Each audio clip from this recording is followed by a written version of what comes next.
So, let's imagine that you and your best friend both cleared CA final examinations. And now you both are chartered accountants. Wow. Now it's your time to earn money.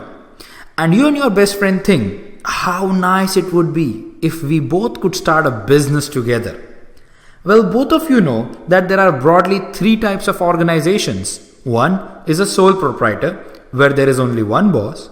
The another is a partnership, where there can be two or more bosses. And third is a company, where there are shareholders and directors.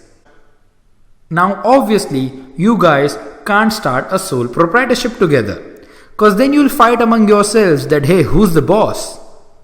So starting a company is not a bad option also, but it requires too much legal formalities, and thus you guys selected, let's go with option number 2.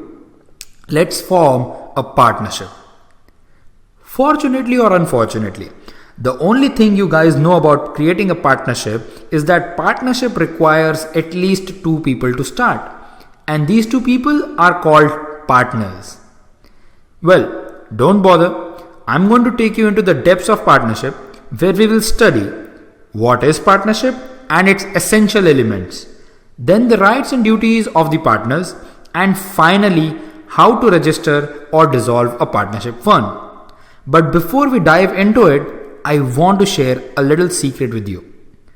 Great lawyers or chartereds are not the ones who could read the lines of the law, but the ones who could read even between the lines of the law. Meaning, they did not only know what was written in the law, but they also knew what was not written in the law. And that's why breaking law for them is like peanuts. Also, whenever we study law, we should be aware why and how it was built. So why was partnership built at all? Well, partnership is an extension of the law of agency. Now next question, what is the law of agency? Well, people started to do business. They realized that they had to deal with other businessmen and fulfill those deals in order to earn money. Over a period of time, they realized that few business transactions just kept on repeating with no change at all. For example, purchasing raw materials every morning from the same creditor. And they thought they could, instead of themselves doing the same dealing every day, let someone on their behalf do it. This someone was their agent. Meaning, agent is the person who is dealing with third parties for you and your behalf only. So the agent has the power to bind the principal into a transaction with third parties. Let's take an example. Let's imagine that you own a second-hand car showroom. Every day you see customers walking in, they bargain with you, and then buy the car at the price at which you both guys agreed. One day it struck to you that if you employed 3 sales agents and trained them to sell, this would save a lot of your time, which you could invest in better opportunities and grow more. So next day you hire 3 young sales agents, and in the training you tell them, customers are going to negotiate with you and reduce the prices to as low as they can. You are free to negotiate with them and even reduce the prices, but never reduce the price below 30,000 to sell a car. Saying this, you went inside your cabin and left the showroom to these 3 sales agents. When you returned by the afternoon, you realized agent number 3 was negotiating with a customer. He could have easily sold the car for 40,000 as the customer was not bargaining much. But he still said, I can offer you a price of 30,000.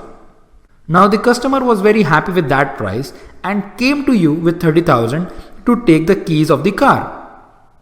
Now, could you at that time tell the customer, no, this car is worth 40,000 and not 30,000? The answer is no. As the agent who has done everything within his right has the power to bind his principal. The deal may result into a profit or loss, but as long as the agent has done everything within the powers given to him, the principal has to accept the deal, and this is called as binding power of the agent. A partnership is a kind of agency where all the partners are agents and principals of each other. It's something like mutual agents, and that is why partnership is also called as mutual agencies. Each partner has a right by which he can bind the other partner into a deal done by him. All the laws relating to partnership was first covered under Chapter 11 of the Indian Contract Act 1872. But on 1st October 1932, a new act came into force called as the Indian Partnership Act 1932. Please remember the 1932, as a lot of MCQs are asked that on which year Indian Partnership Act was enacted. Also, we have to remember the 1st October. So the shortcut is that 2nd October is Gandhi Jayanti and 1st October is Partnership Jayanti. And because of its roots with the Indian Contract Act 1872, Section 3 of the Partnership Act reads as, when Partnership Act is silent on any point, the general principles of law of contract shall apply.